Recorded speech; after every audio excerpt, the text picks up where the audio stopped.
Welcome to CM times. Krishnasai group company అధినేత సిద్ధా వెంకటేశ్వరరావు పుట్టినరోజు వేడుకలు ఎంతో ఘనంగా జరిగాయి. ఈ సందర్భంగా రామతీర్థంలోని కృష్ణసాయి గ్రానైట్ క్వారీ వద్ద పలు సేవా కార్యక్రమాలు జరిగాయి. రక్తదాన శిబిరం, కంటి పరీక్షలు నిర్వహించారు. అదేవిధంగా చలివేంద్రం ఏర్పాటు చేశారు. దీనిని కృష్ణసాయి గ్రూప్ అధినేత సిద్ధా హనుమంత్ ప్రారంభించారు. క్వారీలో పనిచేసే సిబ్బందికి పలు సేవా కార్యక్రమాలు నిర్వహించారు. ఈ కార్యక్రమం సిద్ధా భరత్, కమలాకర్, మురళి, ఆంజనేయులు, సిబ్బంది తదితరులు పాల్గొన్నారు.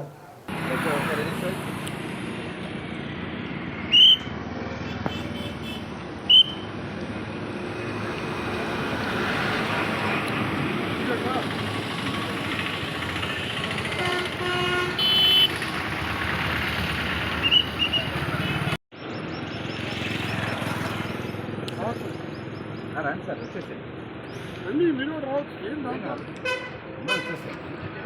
ఓకే చూసుకొని వెళ్తాం. సెక్యూరిటీ కొద్దిగా చూడండి.